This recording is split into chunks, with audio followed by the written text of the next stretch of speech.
2 weeks after the biggest crash of his career at the Olympics, and this man just landed a quad lutz into a quad loop in a warm-up like it was nothing. Not in competition, not on a championship stage, in rehearsal, at an entertainment show, just casually throwing down combinations that do not exist anywhere else in the entire world of figure skating. That is Ilia Malinin. That is the quad god. And if you thought the Olympic crash broke him, then what happened in Zurich just proved you completely wrong. We need to talk about what went down at Art on Ice in Zurich, because the skating world is still not over it. The rehearsal footage that dropped over those few days in late February has more views than almost anything else in figure skating right now.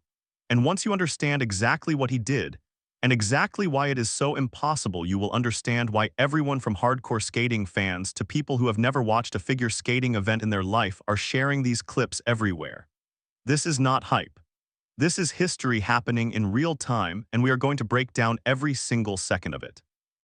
But before we get into Zurich, we have to go back to what happened just 2 weeks before, because context matters here. The full picture of this story is what makes it so powerful, so let us go back to the Olympics. Ilia Malinin walked into the Olympic Games as the overwhelming favorite, not just a favorite, the kind of athlete where analysts were not really asking if he would win gold. They were asking by how much. He had won the world championships back-to-back. He had been landing jumps in competition that nobody else on the planet was even attempting. The quad axel, a jump so difficult that for years people debated whether it was even humanly possible to land it in competition. He did it. He became the first person ever to land it in a competitive event back in September 2022 at the US International Classic. He was 17 years old. Since then, he has been in a category completely by himself. So when the Olympics came, everyone expected him to go out there and put on a performance that would define a generation of figure skating. The gold medal felt almost automatic, and then it all fell apart. He crashed, the jump that made him famous, the jump that gave him the quad god title, the quad axel. He belayed on it at the Olympics and the whole thing unraveled. He finished eighth place. The overwhelming favorite finished 8th at the biggest competition of his life. In Olympic history, that stands as one of the most shocking results in figure skating. The man who could do what nobody else could do went to the biggest stage, and it did not happen. For most athletes, that kind of moment destroys them mentally. You spend 4 years building toward one event. Everything in your life points to that moment. The training camps, the early mornings, the sacrifices, all of it pointing to one performance. And it does not go the way it was supposed to. That is a weight that breaks people. That is the kind of failure that some athletes never come back from. 6 days after the crash came the Olympic Gala on February 21st. Ilia came out and skated to a song called Fear by NF. Gray hoodie, ripped jeans, no sparkle, no costume, just raw emotion on ice. He said afterward that the performance represented exactly how he had been feeling inside. The pressure, the weight of expectations, the overwhelming reality of what had just happened. That performance was him processing the crash in front of the whole world. And it hit people hard because it was real. No performance, no mask, just a 19-year-old kid telling the truth through movement on ice. People cried watching it. People who do not even follow skating cried watching it, because that kind of honest vulnerability from a world-class athlete in the middle of their worst public moment is rare. And the skating community wrapped around him. But here is what nobody predicted. 5 days after that gala, he was in Zurich, and what happened there changed everything. Art on Ice is a prestigious entertainment ice show that has been running for 30 years.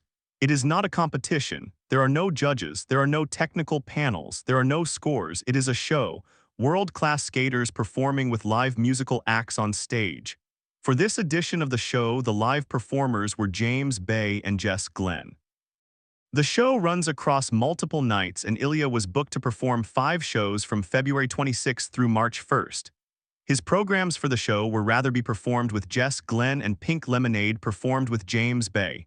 Both songs are upbeat, both are pop, both are a complete tonal shift from Fear at the Olympic Gala, and that choice was intentional. This was Ilia choosing to move forward, choosing something lighter after something heavy. The performances themselves were incredible. Fans who were there in Zurich talked about standing ovations. They talked about the costume for Pink Lemonade, which was extravagant and attention-grabbing in the best way. The actual show numbers were beautiful and the crowd loved everything they saw. He wore the same baleine jeans from the Olympic Gala for one of the performances, which felt like a small nod to continuity, a way of connecting the grief with the recovery. But the performances are not what the internet is talking about, not even close. What the internet is talking about are the rehearsal clips. Thursday, February 26th, first night of Art on Ice. Rehearsal footage surfaces online. Ilia is warming up and he lands a quad axel. Now before we move on from that sentence, let us actually sit with it for a second. The quad axel, 4.5 rotations in the air. The single most difficult jump in figure skating. The jump that he is the only person on the planet to have ever landed in competition regardless of gender. He became the first person ever to do it at 17 years old, and 4 years later, he remains the only person to have done it in competition anywhere in the world. That same jump. The one he belayed on at the Olympics just 2 weeks earlier. He landed it in rehearsal at an entertainment show in Zurich like it was the most normal thing in the world. The reaction online was immediate. Clips started spreading within hours.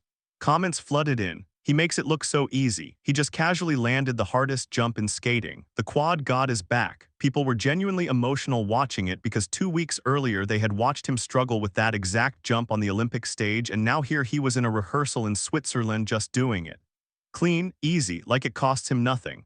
That alone would have been a complete story. That alone would have been enough for a video. The guy comes back 2 weeks after Olympic heartbreak and casually lands the jump that broke his Olympics in a warm-up session. That is an incredible story, but it did not stop there. Friday, February 27th.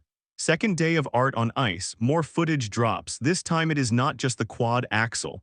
This time he lands a quad axel into a triple toe loop combination. Think about what that means. He lands the hardest jump in skating, and then instead of coasting into a landing and stopping, he immediately launches into another jump. 4.5 rotations, forward takeoff, massive power, massive height. And then the moment his blade touches the ice, he is already setting up for 3 more rotations in the opposite direction. The quad axel into triple toe loop combination. The quad axel on its own is already in a completely different difficulty category from everything else in figure skating. The forward takeoff is unique. Every other quad in skating takes off from a backward edge. The axel takes off going forward, which completely changes the mechanics of the jump. The timing is different. The body position is different. The way you generate rotation is different. It requires an immense amount of speed coming into the jump and perfect control of the body in the air because you are completing half a rotation more than any other quad. 4.5 full rotations before you have to land cleanly enough to immediately go into another jump.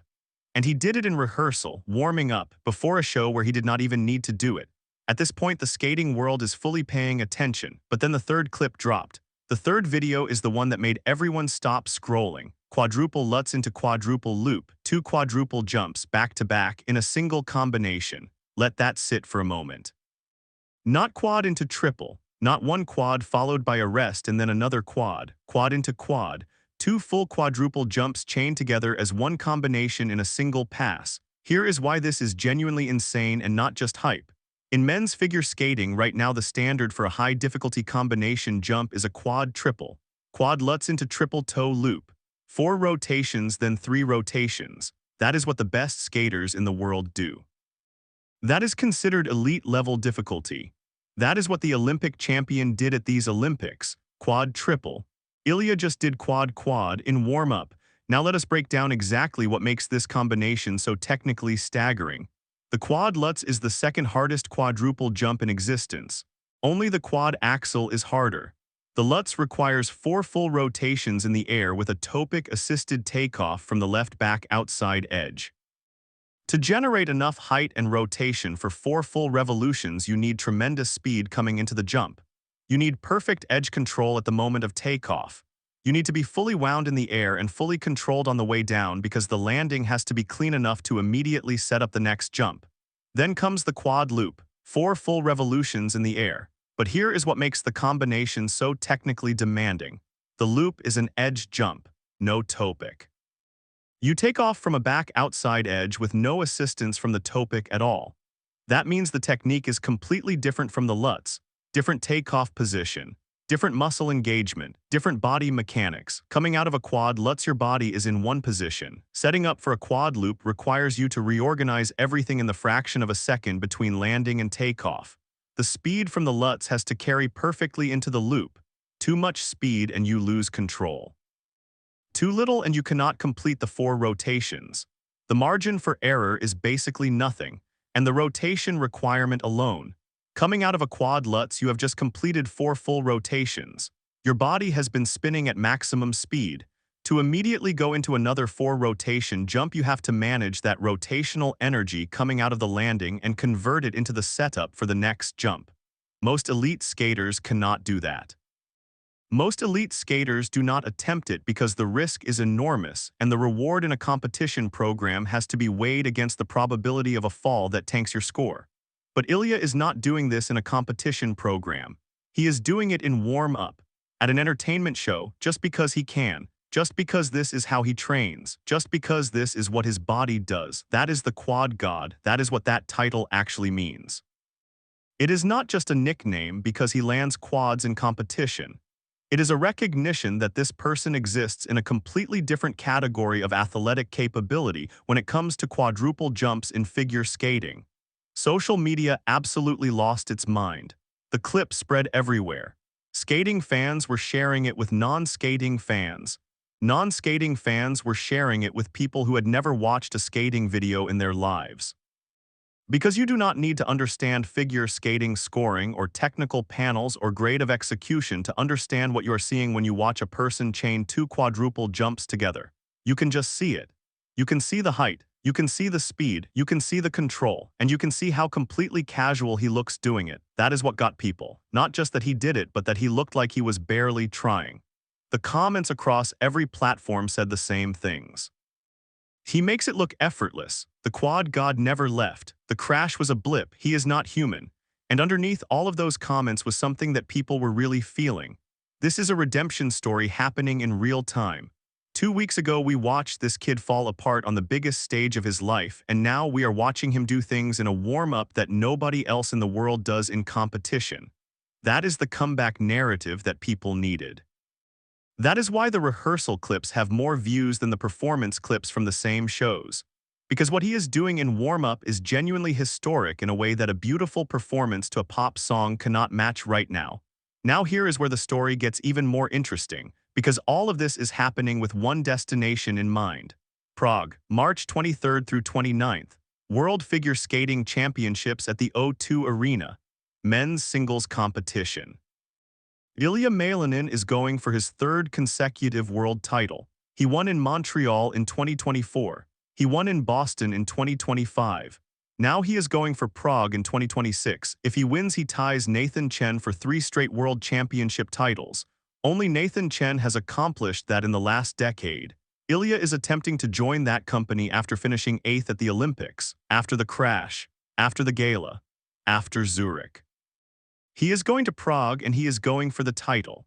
And the question that everyone in the skating world is now asking after those Zurich rehearsals is this: what is he planning for the competition program at Worlds? Because if he is landing quad lutz into quad loop combinations in warm-up at an entertainment show, what does a competition program look like when the medals are on the line? Does he put the quad-quad combination in the program? Does he attempt the quad axel again? Does he go even bigger than what we saw in Zurich? Most athletes after an Olympic failure of that magnitude would scale back. They would simplify the program, reduce the risk, go for clean and safe rather than spectacular and dangerous. The rational choice after a high-profile crash at the Olympics is to rebuild confidence with a more conservative program and secure the win before adding difficulty back in. But the Zurich rehearsals suggest very strongly that Ilia Malinin is not most athletes. The evidence from those warm-up sessions indicates he is not scaling back at all. He is not running from difficulty. He is running straight at it. 2 weeks after the crash, he is attempting in warm-up what nobody else attempts in competition. That is not the behavior of someone who is retreating to safety. That is the behavior of someone who has processed the failure and come out the other side more committed to his identity as a skater, not less. The crash was not a physical failure. His body did not give out. His technique did not disappear. The Zurich rehearsals proved that immediately and definitively. The The crash was mental, the pressure of the Olympics, the weight of expectations, the enormous significance of the moment overwhelming the athlete in the moment, but the capability was always there. The quad axle was always there. The quad-quad combination was always there. It did not go anywhere. He just needed to get through the other side of the worst moment of his career and find his way back to himself. And what we saw in Zurich suggests he found it very quickly. The story of art on ice Zurich is ultimately about more than just impressive jumps in rehearsal. It is about what those jumps represent. Every athlete who ever failed publicly at the highest level faces a choice in the aftermath. You can let the failure define you, or you can use it as information. You can shrink away from the thing that broke you, or you can go straight back at it. Ilia Malinin went straight back at it. The quad axle that he belayed on at the Olympics, 5 days after the emotional Olympic gala performance. He was in a rehearsal in Switzerland, landing it casually, not in competition, not with judges watching, not with pressure, just him and his blades and the ice doing what he does. That is character. That is who he is as an athlete. And the skating world that had grieved with him at the Olympic gala now had something completely different to feel watching those Zurich clips. Not sadness, not sympathy, just pure electrified excitement about what is coming next. Prague is weeks away, the World Championships, his third straight title attempt, history on the line. And based on everything we saw in Zurich, he is arriving there not as a broken favorite trying to piece himself back together, but as the quad god who took a hit and came back throwing combinations that redefine what is possible in this sport. The question is not whether Ilia Malinin is still the best technical jumper in figure skating. Zurich answered that question permanently. The question is what he does with it in Prague when the stakes are back, when the judges are watching, when the medals are real. When the pressure that undid him at the Olympics is present again in full force. Will he put the quad lutz quad loop combination in the program? Will he go for the quad axle? Will he do something in Prague that the skating world has genuinely never seen in a competitive context? I think he will. I think the Zurich rehearsals were not just him staying sharp. I think that was him sending a message to himself and to everyone watching. The crash happened. It was real. It hurt. But the quad god is still here and Prague is next. Drop your prediction in the comments. Do you think he lands the quad-quad combination at Worlds? Do you think he goes clean and conservative and locks up the title safely? Or do you think he goes full quad god and attempts something that has never been done in competition before? Subscribe, because Ilia Malinin is one of the most compelling athletes in any sport right now, and the World Championships are right around the corner. This story is not finished. It is just getting started.